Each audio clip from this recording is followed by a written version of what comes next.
So I've got a coloring book on Amazon that's sold over 86,000 paid units in the last sort of 2.5 years.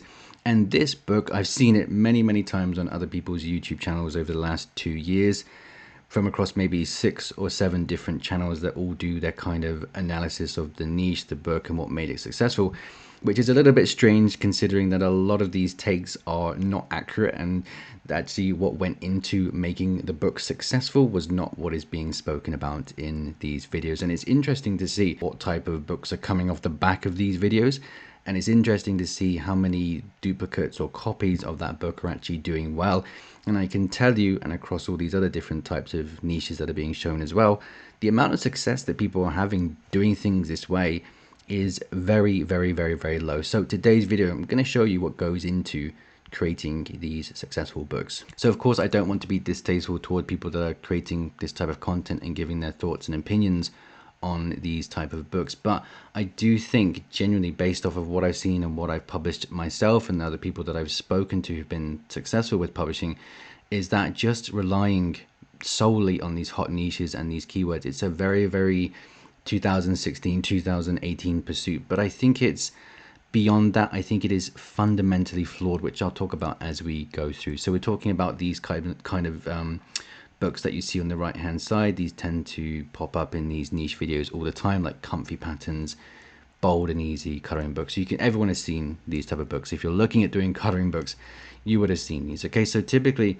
what I think is happening is that it leaves publishers publishing content that has almost no chance of competing against the books that were first with these ideas, or books like Cocoa Wild that are super, super high quality. So what happens is we get these copycats come in after they see these niche videos or they find these good keywords, and they come in and they create books like this, which quite simply have almost no chance of making good money in the long run. So one of the fundamental problems that I think we have with publishing in general is that even if you are early into a niche or a good keyword, your books can easily get destroyed by competition in the future. And I'm going to talk about that as we go through the video, because it's incredibly important for building an actual business. So if you're banking on staying under the radar forever, if you do find like a hidden niche or something like that, you're banking that nobody's ever going to find these niches, and you're banking that nobody is ever going to make something better than what you have, which is one of the reasons why people are scared to show their books. But I want people to think of it this way, is that can you really build a long-term business where a huge part of your strategy is revolving around hiding your products and keywords from your competitors and hoping that they don't steal your niche? So in my opinion, just being taught how to find good keywords and good niches is nowhere near good enough to make a product stick around for a long time. So for example, the stats that I showed you at the start of this video, it's for a book that's been very, very consistent for the last 2.5 years. And that's because it's not relying off the niche, it's not relying off the keywords, it's because it's very hard to beat, which is what I want to teach people in this video on my channel, etc. So typically this is what the niche research process has looked like for some of these books, and this is what I did not do, which I find most people teaching for these type of books that they're showcasing, is to go onto Amazon and find a niche or a book that's got a BSR of under 300,000 or under 400,000 to establish that this niche or keyword has got demand and traffic going to it, and then find 3 or more books that have got a similar ranking. So just one thing to note here when it comes to doing BSR research like this is that to get a ranking of 400,000 on your BSR, you can get on any given day just one advertising cell, and it will probably give you that type of BSR. So it's not really an indicator that you want to go by, and I don't actually do BSR research myself anymore at all. I'll explain why. And then people will recommend that you try and find books that have got reviews under 50 or something like that, the number of search results for a very, very specific keyword, and say that this niche or keyword is underserved because it doesn't have any search results, which is very flawed. I'll explain why as we go through this video. So then from there, we go ahead, we use review sort websites to get at least 10 reviews to the book, because why not? So again, in my opinion, from the way that I published the book that I'm talking about, none of this was relevant whatsoever. So I will talk about now what I did actually do when it came to making this book a success, and the niche research part of it. So I picked a book. I found a book on Amazon that had a very, very low BSR. And there was plenty of these books, but one of them had a very low BSR. I think it was under 4,000 at the time. And then all I did was established ways to improve the book or make something better or different about that book, which took 3 months. And I've highlighted this because this information from me now is very, very outdated. And again, I'll explain why. So it's also one thing to note here is that the competitors' books in this niche or for this keyword, they also had thousands of reviews. And I can tell you now factually that the book sold extremely well within the first sort of 2 to 3 weeks, and it didn't have any reviews on it whatsoever. The ads also performed extremely well with 0 reviews on them as well. So what I'm trying to get at here is that doing niche research, this typical keyword or niche research, in my opinion, is a thing of the past. So my thought process for this book and every book that I publish going forward is that we look at things in a much broader way. We don't look at these very specific keywords like comfy patterns, which isn't a keyword by the way, but we take a look at what people actively like that people have been proven to purchase. So for example, if we look at something like these comfy pattern books here, we know that people like to color these simple patterns, and that is all the niche research that we need to know. So we can go and take a look at things like the consistency of the line thickness in these books, the composition of these pages, all these boring things that we can do that would actually be much more efficient niche research versus the typical keyword research. But everything we do, we think, how can we stand out on Amazon? How can we get people to click on to our books versus the competition? So we can, of course, create something of a higher quality. If we're going to make something similar, we need to create something better, which can be tricky. Yes, it can be tricky, but with the right systems in place, with the right workflow in place, you can create amazing books, which again, I'll talk about as we go through this video. But ideally, we'd also be introducing something new that is of high quality as well, which really incentivizes people to click on our books. This is like the god tier combination, is having something high quality that is new. It is the absolute best way to make sales with coloring books. So for example, if we're going to make a patterns coloring book, what I love is something like this, where we do have patterns inside the book, but it is a different idea completely, these kind of hygge patterns. So you can still get into these keywords like patterns, but you just want to do something different. Okay, but the whole point is to incentivize the clicking on your book. Now, what is going to happen when people see book covers like this with these patterns? They're going to go, oh, hygge patterns, this has only got 100 search results, therefore it's a good niche to get into. No, this is not a niche. This is just an idea that people like within the broad niche of coloring books. If you were to look at what is more likely to get the click out of something like this book cover here versus if we go all the way back to something like, oh my days, this was ages ago, these books here at the bottom of the screen, which is more likely to get the click? Of course, it's going to be the book that I've just shared with you. And that's exactly what I did for the book in question, was just try and find ways to make it better. But the problem is that it took a long time to make the book better. Okay, the whole point is that you come up with something better, something that is high quality. But the problem that I had, even though the sales numbers for that book are very nice, is that it took a long time to make that book. I'm going to give you the best solution as we go through this video. But the typical second step that I see across these videos is that people get really excited over the sales numbers. So apparently this book that I've made is making $5,000 a month according to these kind of book calculators, and it's not. I wish it was, but there's no sign of any mention of Amazon ads. It has $3,000 of Amazon ads being run to it. It costs maybe $400 to $500 in terms of its production cost, and there's of course a fluctuation in sales across the year as well. So it did have its best month. It sold, I think, $12,000 in December of 23, I think it was.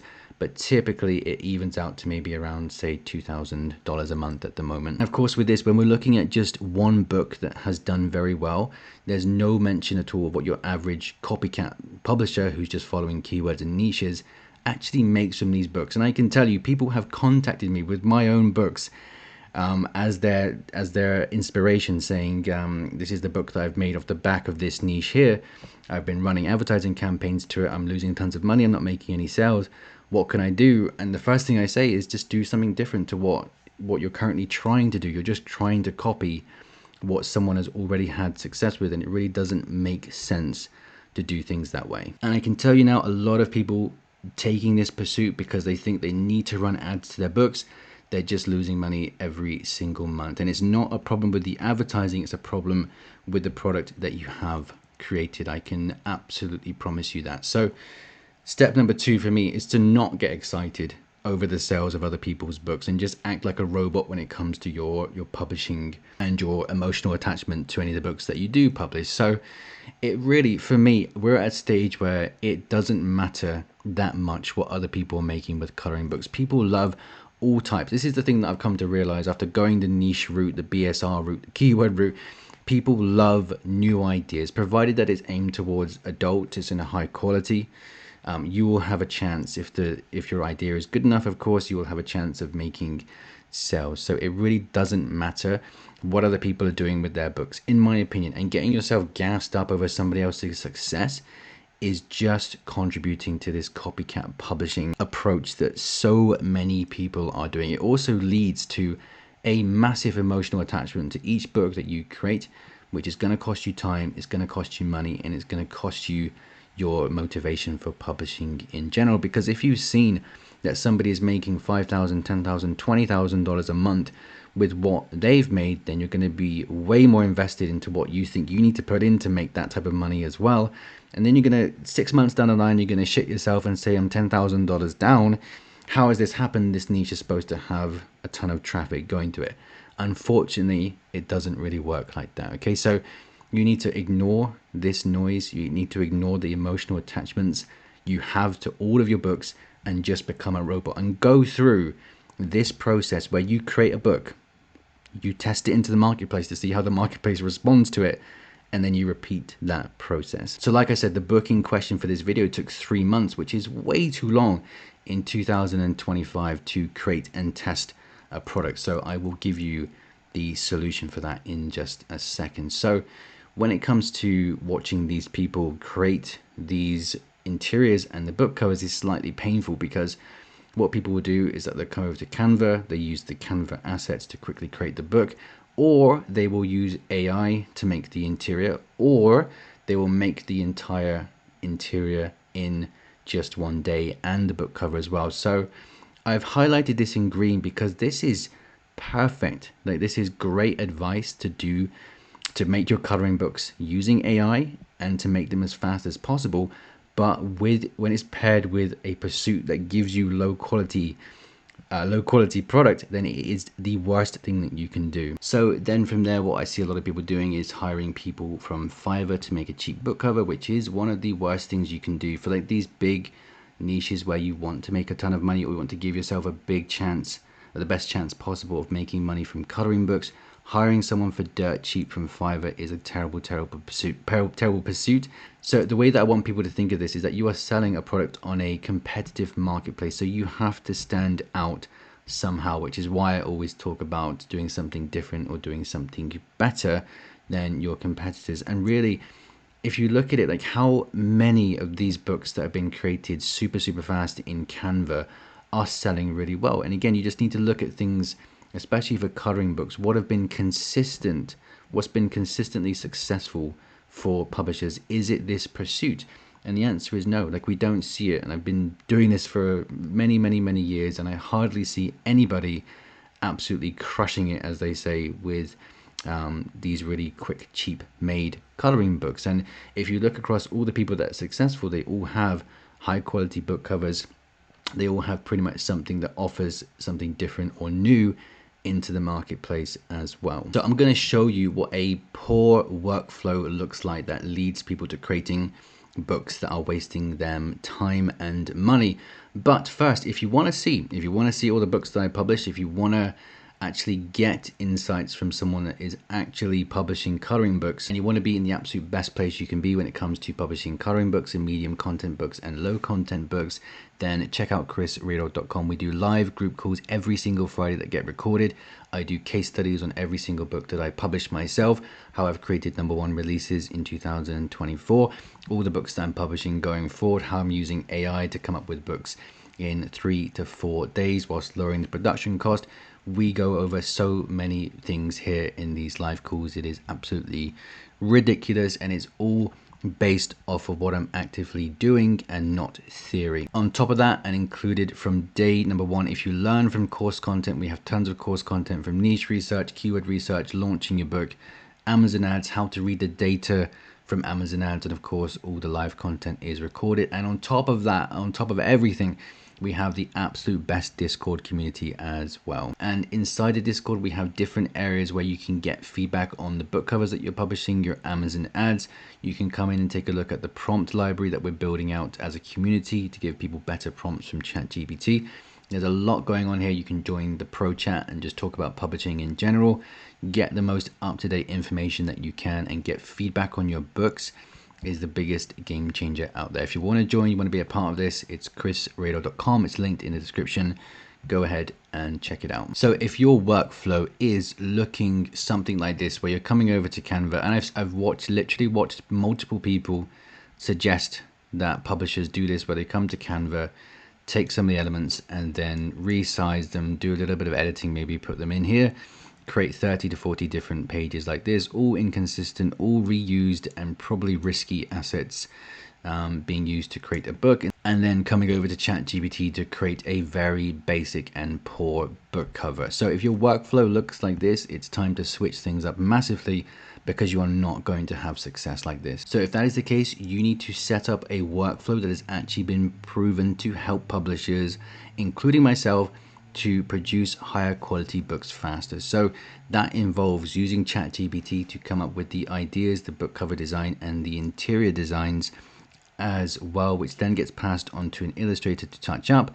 And then from there, once you've reduced the production time and cost, you release books every single month to find the winning books, and that keeps your production costs low and allows you to test ideas fast into the marketplace. So creating 1 or 2 books, if you found like a hot niche video and you think you're going to create 1 or 2 books and then make a ton of money, it might happen for some people, 0 point something percentage, but for most people, publishing 1 or 2 books is never going to be enough.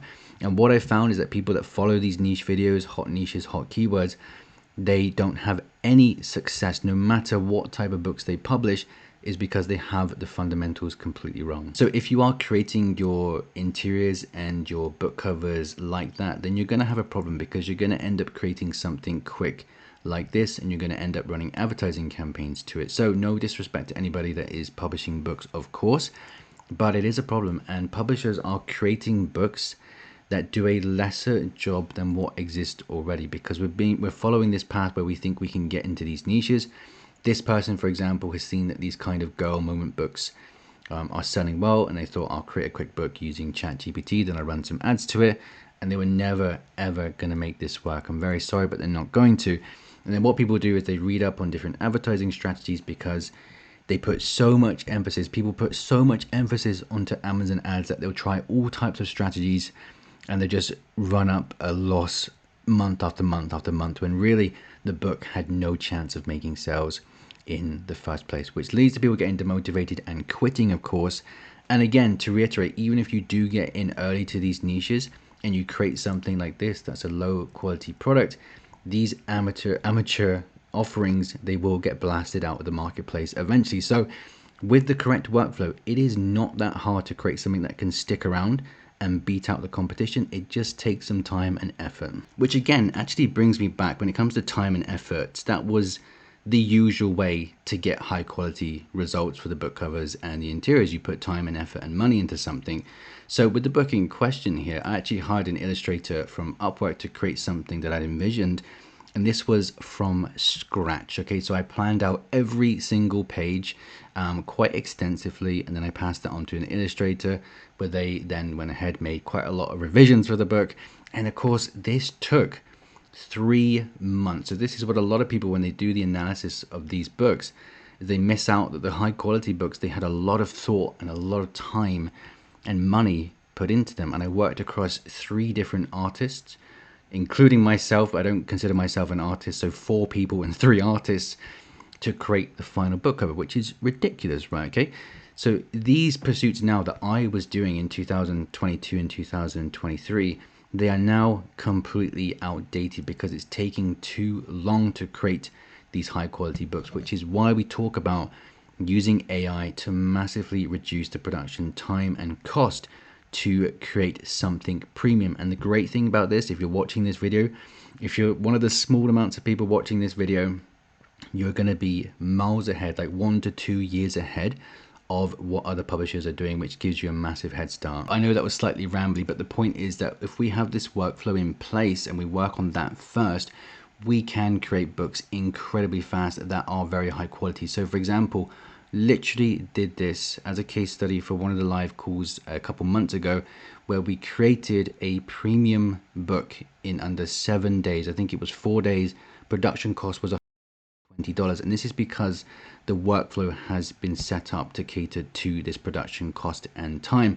And the quicker we get this idea out in the marketplace, the quicker we can test it, and the quicker we can move on to the next book, which nobody is really doing. And this is a real book. This is something that I'm going to be publishing very, very soon. And again, inside the membership, if you want to check out exactly what I'm doing, I share all of my insights inside of the membership to every single book that I publish. But the point is, this is super, super powerful stuff if you can get your workflow set up, which is not that hard to do. It just takes some time to get this right, which in my opinion, with these advancements, which make it easier for us to get ahead of the competition, we should not be spending months creating a singular book. We should not be spending thousands of dollars on a singular project. Now, on the other side of the coin, we should not be creating books within 1 or 2 days that are super, super low quality. So stuff that comes just through really quick Canva elements and quick AI outputs, for example. But if we get this kind of middle ground where we do have high quality and we are able to release the books quickly, we are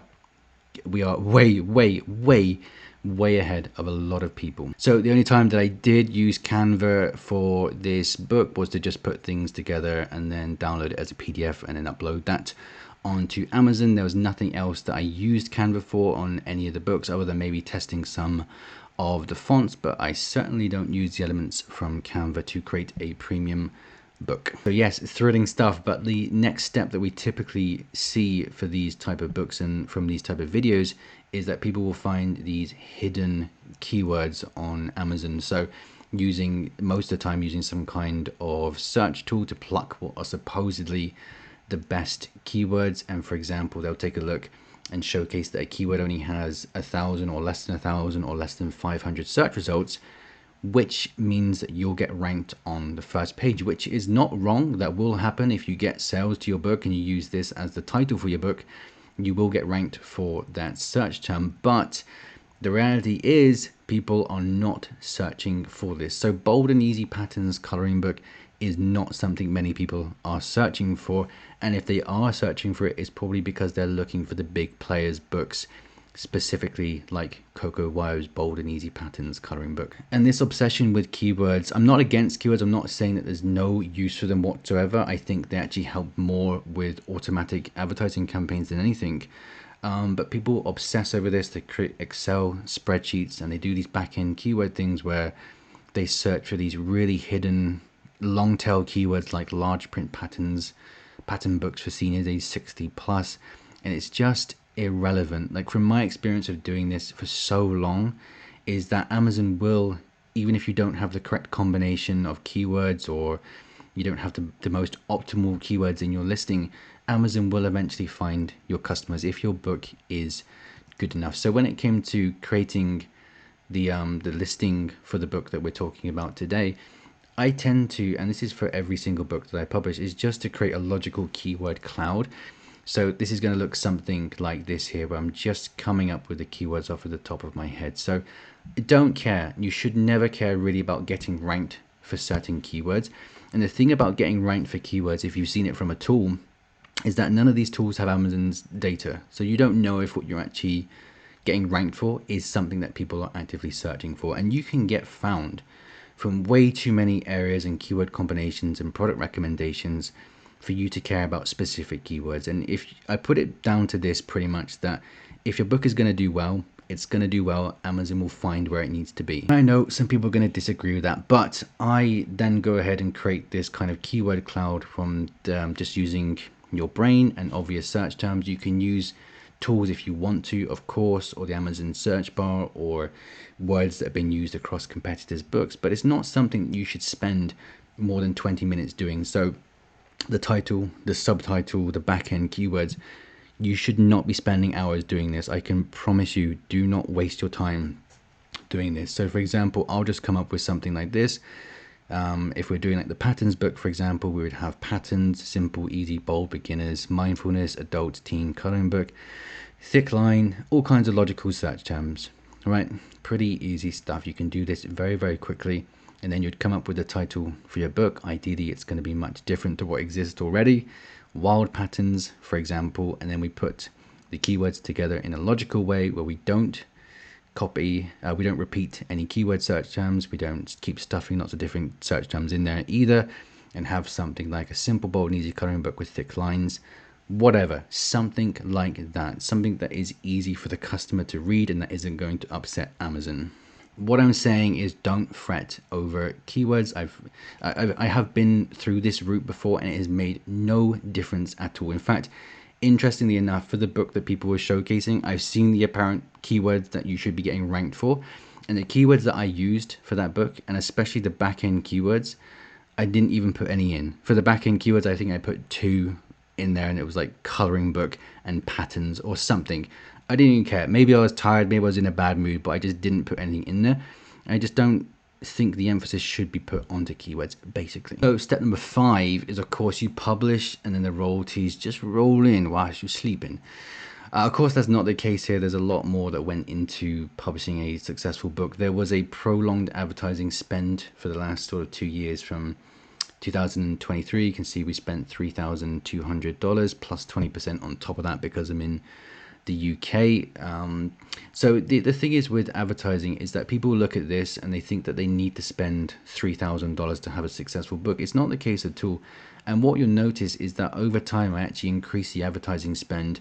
The more and more and more keywords that I was getting back from the ads, the more I could do with it. So for example, the more data that I got, the more keywords I had, and I started creating like manual campaigns from those keywords, then publishing campaigns across different marketplaces.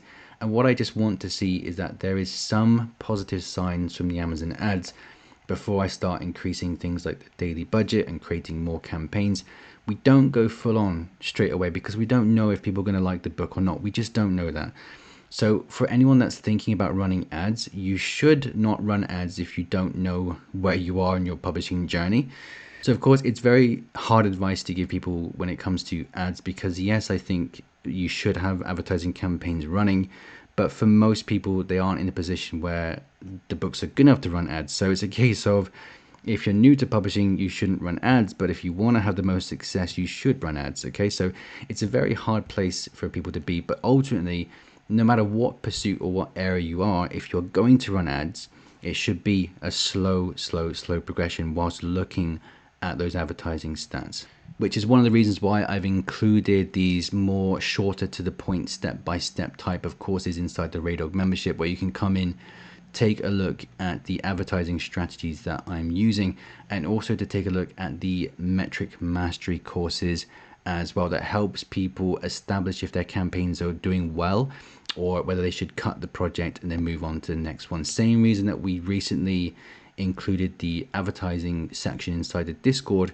so that you can come in and get feedback from me and other people on the state of your advertising account. So for example, people will come in, post their advertising stats so they can get feedback from me and other publishers as well, just to help you make more informed decisions when it comes to what you want to do with your advertising spend.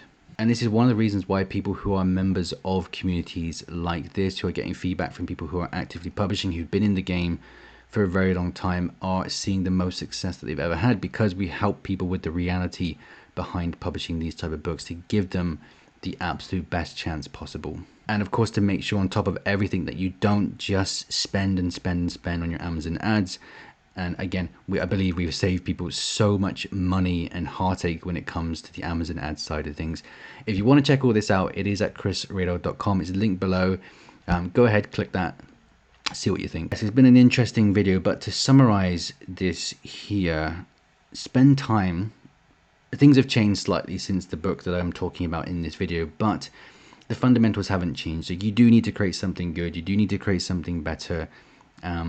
But things have changed in 2025, and it's in a really positive way where we can get ahead of the competition. And that involves spending time creating a workflow that allows you to create high quality books at a low cost. You release books ideally every single month. Yes, if you're new, it might take you a little bit longer, but if you're serious, then you have to have this release schedule where you're basically just testing new ideas into the marketplace until you win. Remove your emotional attachments from the book. Focus on new ideas. Focus on your book covers. Make sure that you get feedback on what you're doing. Make sure that you manage your advertising campaigns.